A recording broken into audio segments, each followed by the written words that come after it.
านเคยสงสัยบ่ว่าถ้ามื้อหนึ่งดวงอาทิตย์หายไปมนุษย์เราจะเป็นแนวใดโลกจะมืดมิดหรือบ่หรือสภาพอากาศจะเย็นหรือบ่มื้อนี้เราจะมาหาคำตอบไปนำกัน 1. บ่มีแฮงดึงดูดภายใน8นาทีดาวเคราะห์ต่างๆจะหยุดโคจรเนื่องจากบ่มีแฮงดึงดูดจากดวงอาทิตย์อีกต่อไป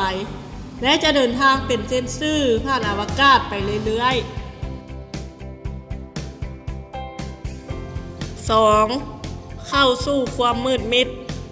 เราจะบ่รู้สึกถึงความมืดมิดทันทีที่ดวงอาทิตย์หายไปเนื่องจากแสงยังคงใช้เวลาเดินทางมาอยู่แต่หลังจากนาทีที่9โลกทั้งใบจะตกอยู่ในความมืดมิดทันที 3. บ่เห็นดวงจันทร์เมื่อบ่มีดวงอาทิตย์ที่ส่องสว่างท่านจะเบิ่งบ่เห็นดวงจันทร์อีกต่อไปนั่นเป็นเพราะบ่มีแสงอาทิตย์ไปสะท้อนส่วนดวงดาวอื่นๆเทิงท้องฟ้า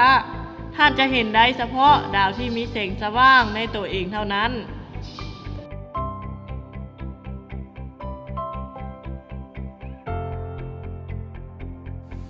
4. อุณหภูมิลดลงบ่พอเท่าใดมื้ออุณหภูมิของโลกจะเริ่มลดลงและภายใน 2-3 เดือนมันจะติดลบถึง123องศาเซและภายใน4เดือนมันจะติดลบถึง198องศาเซ 5.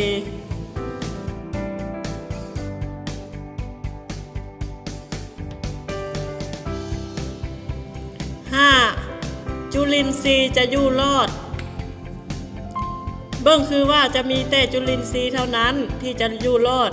โดยอาศัยอยู่ถึงเปลือกโลกได้โดยได้รับความร้อนจากแกนโลกส่วนแบคทีเรียส่วนใหญ่จะตายภายใน 2-3 มื้อ 6. ทางรอดของมนุษย์ทั้งหมดจะตายภายในเดือนทำอิฐ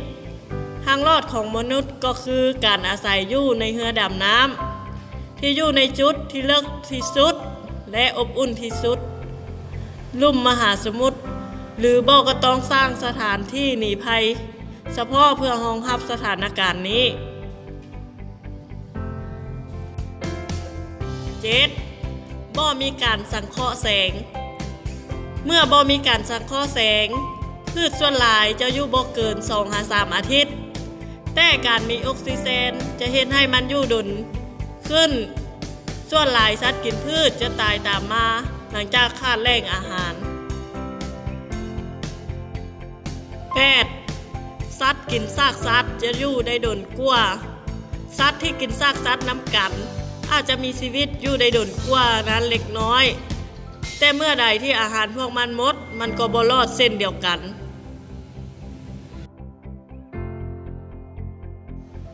9. พื้นมหาสมุทรกลายเป็นน้ำแข็งภายใน2 เดือนหลังจากดวงอาทิตย์หายไปพื้นผิวของมหาสมุทรทั้งหมดจะกลายเป็นน้ำแข็งสัตว์ทะเลที่อาศัยอยู่เขตน้ำตื้นจะบ่รอดยกเว้นแต่สัตว์ทะเลน้ำลึกเท่านั้น 10. หลาย10 ปีต่อมาพืชต้นใหญ่ๆจะรอดได้ด้วยลำต้นที่แข็งแรงและโครงสร้างของรากที่มั่นคงจะเห็นให้พืชต้นใหญ่จะยังมีชีวิตอยู่ต่อไปได้อีกหลาย10 ปีหลังจากสิ้นแสงจากดวงอาทิตย์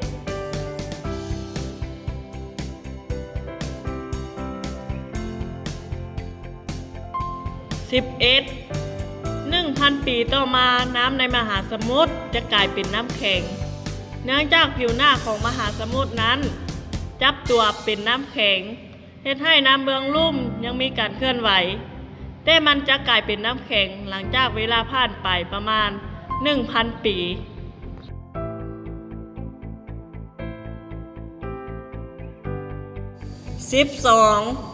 1,000 ปีต่อมาชั้นบรรยากาศของโลกจะล้มเหลวท้ายที่สุดของโลกเฮาจะเข้าสู่ยุคน้ำแข็งอย่างสมบูรณ์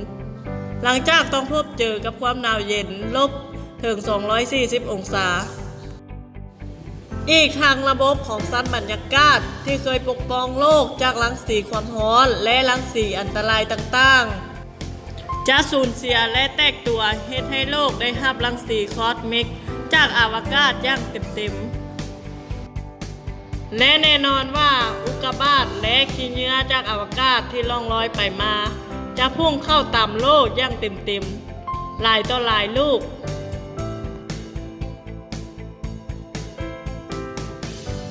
และนี่ก็คือสิ่งทั้งหมดที่เกิดขึ้น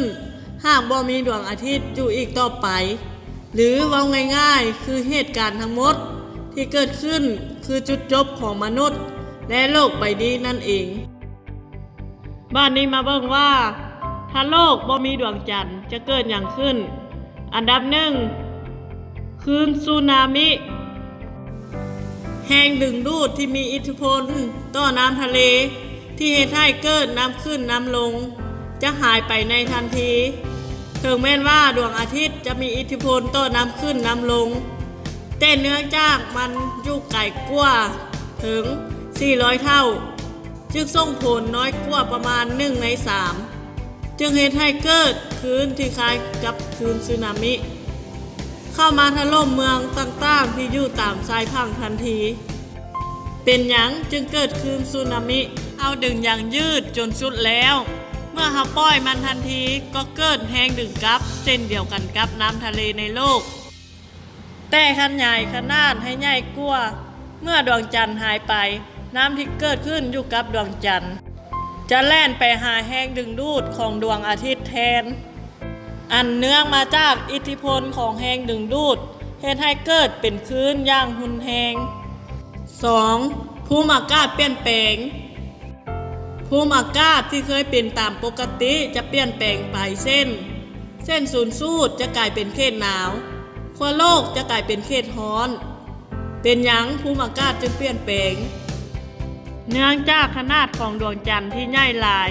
เมื่อเทียบกับดวงจันทร์ของดาวอื่นในระบบสุริยะจักรวาลเฮ็ดให้แรงดึงดูดของมันที่มีต่อโลกหลายจึงเฮ็ดให้แกนโลกเอียงประมาณ 23.5 องศาและเป็นเส้นนี้มาตลอดมันเปรียบเหมือนสิ่งที่ท่วงบ่ให้แกนโลกเปลี่ยนไปไส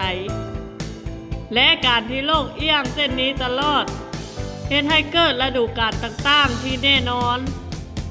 เมื่อบ่มีดวงจันทร์แกนโลกจะเอียงอย่างบ่คงที่เส้นเดียวกันกับดาวอังคารและจะเป็นเส้นนี้ไปอีกหลายหมื่นปีและหลังจากนั้นแกนโลกจะเปลี่ยนไปตามอิทธิพลของแรงดึงดูดของดาวต่างๆที่เฮ็ดให้ฤดูกาลต่างๆบ่แน่นอนเช่นบางส่วนจะเอียงเข้าหาดวงอาทิตย์ในบางช่วงและเอียงออกไปในบางช่วง 3. จะเกิดการขาดแคลนอาหารเศรษฐกิจตามชายฝั่งทั่วโลกจะเกิดการล้มละลายเนื่องมาจากสัตว์ในทะเลได้ลดลงทั้งหมดในทั่วโลกเป็นหยังจึงขาดแคลนอาหารเนื่องจากสัตว์ต่างๆในทะเลใช้อิทธิพลของดวงจันทร์ในการจับคู่และการหาอาหาร